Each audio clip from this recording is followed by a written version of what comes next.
Okay, let's dive straight into Thomas Hardy's 1886 masterpiece, The Mayor of Casterbridge. This is a story that really digs deep into the human psyche. It's his profound explainer on the absolute devastation caused by pride, by guilt, and how one single reckless act can completely unravel a person's life. Hardy was an absolute master at showing how our own weaknesses and the ghosts of our past decisions inevitably shape our destinies. And honestly, there is probably no better example of this than the spectacular rise and crushing fall of Michael Henchard. Think about this for a second. What if a single terrible mistake haunted the rest of your life? It's a pretty heavy thought, right? Have you ever done something in a split second that you'd give literally anything to take back? Well, we're going to start right at the shocking, inciting incident that sets this entire tragedy into motion. It kicks off in the rural English countryside with a young, deeply impoverished hay-trusser named Michael Henchard. He's incredibly frustrated, utterly dissatisfied with his station in life, and he's traveling the roads looking for work with his wife Susan and their infant daughter. And then the unthinkable happens. They stop at a country fair.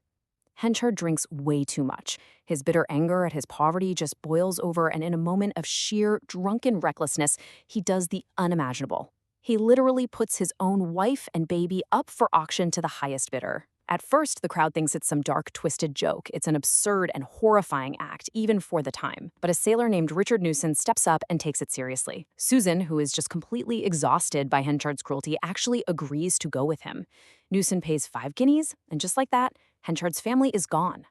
The next morning, the fog of alcohol lifts. Henchard wakes up sober and is absolutely horrified by what he's done. He searches frantically for Susan and the baby, but they've vanished. Overwhelmed by this crushing weight of guilt, he walks into a church and makes an absolute defining vow. I will never drink alcohol again for 21 years. That's 1 year for every year he's been alive. And this isn't just a casual promise. It becomes the foundational law of his new life, the rigid framework that basically holds him together. Now fast forward 18 years and his transformation is honestly staggering. Driven by this powerful mix of unresolved guilt and fierce, sober determination, Henchard completely remakes himself. He climbs from the absolute bottom, going from a poor laborer to a wildly wealthy grain merchant, and ultimately he gets elected as the mayor of Casterbridge. He becomes the most powerful and respected man in town. But here's the catch. While his social standing has completely transformed, that proud, impulsive, volatile temper that caused his original sin, that hasn't changed a bit. Section 1. The Return of the Past. The past rarely stays buried, does it? Susan, believing her sailor husband has been lost at sea, returns to Casterbridge with her daughter Elizabeth Jane. She's looking for the man she left behind and is totally stunned to find out Henchard is now the wealthy mayor. Henchard, who is desperate to right his past wrongs and hide his dark history, decides to take them in. But because his pristine reputation rests on keeping that scandalous auction a secret, he orchestrates a secret second marriage to Susan, presenting it to the town as a brand new, respectable union. It seems like the perfect fix, right? A quiet way to erase his sins? That is, until tragedy strikes. Susan falls ill and dies, leaving behind a sealed letter for Henchard. When Henchard finally opens that letter, it drops an absolute bombshell. The infant daughter he sold all those years ago actually died.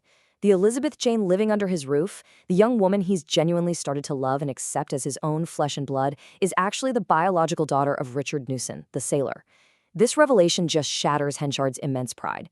Almost instantly, he flips a switch, growing cold, resentful, and completely distant toward this innocent girl. Section 2. Enter Donald Farfrae. Right as Henchard's personal life is fracturing from the inside out, this external force arrives in Casterbridge, Donald Farfrae. Farfrae is a young, cheerful, incredibly smart Scotsman who shows up just in the nick of time to bail Henchard out of a massive business crisis involving spoiled grain. Henchard is so impressed he practically begs Farfrae to stay on as his manager. But the tragic contrast between these two men is just night and day. Henchard is harsh, driven by pride, and relies on impulsive, traditional methods. Farfrae, on the other hand, is cheerful, friendly, and uses practical, highly innovative business methods. It's the old, intuition-based agrarian world clashing directly with the calculated era of modern industrialism. And sure enough, the town's loyalty quickly begins shifting away from the brooding mayor and toward the bright young Scotsman. And the rivalry doesn't just stop at the grain business. Things get deeply complicated by romance. Enter Lucetta Templeman. Years ago, before Susan came back, Henchard had actually had a passionate secret romance with Lucetta. So when she eventually moves to Casterbridge, Henchard totally expects to marry her. But then Lucetta meets Donald Farfrae. Drawn to his optimism, his gentle nature, and his modern sensibilities, things Henchard completely lacks, she falls for the young Scotsman instead, and they secretly tie the knot. For Henchard, losing out like this is a massive, crushing blow to his ego. His jealousy morphs into this burning, uncontrollable resentment. Section 3. The Collapse of Michael Henchard. The weight of his hidden secrets, his wounded pride, and this intense rivalry push Henchard into making increasingly reckless decisions. His total inability to adopt brings his entire empire crashing down. What follows is this complete, almost mathematical transfer of power. Literally everything Henchard loses, Farfrae sweeps right up. Henchard makes bad speculative bets and his business collapses. Farfrae builds a booming modern firm. Henchard goes bankrupt. Farfrae literally buys up his old properties and his house. Farfrae wins Lucetta and ultimately replaces Henchard as the new mayor and leading citizen of Casterbridge. It is a sharp, cruel reversal, brought on entirely by Henchard's own stubbornness. But the absolute fatal blow to Henchard's remaining dignity comes from the town itself. The secret of his past fling with Lucetta inevitably leaks out, and in response to this gossip, the townspeople organize what's known as a skimmington ride. Now, if you don't know what that is, it was this historic, incredibly cruel public procession communities used to shame people who violated moral or social norms. The townspeople parade these crude effigies of Henchard and Lucetta tied together right through the streets for everyone to gawk at. It's brutal, it's terrifying. And for Lucetta, whose health is already incredibly fragile and who is pregnant with Farfrae's child, it is literally fatal. The sheer shock, the overwhelming shame of being publicly exposed, and the terror of social ruin completely shatter her. She collapses and dies shortly after. It just adds yet another layer of profound, inescapable tragedy to Henchard's life. Section 4. The Final Repercussions. Stripped of his wealth, his business, his social status, and his former lover, Henchard's world shrinks down to the very last person he has left to love, his stepdaughter, Elizabeth Jane. He finally realizes just how much she means to him. But then a ghost returns. Richard Newson, the sailor, was never actually dead. He returns to Casterbridge, actively searching for his daughter. When he knocks on the door and asks Henchard about her, Henchard is utterly terrified of losing the one person he has left. In a desperate, deeply selfish act of self-preservation, he looks Newsom right in the eye and lies. He tells him Elizabeth Jane is dead. It's his ultimate moral failure, and when she inevitably finds out the truth, it permanently destroys her trust in him, totally cementing his isolation.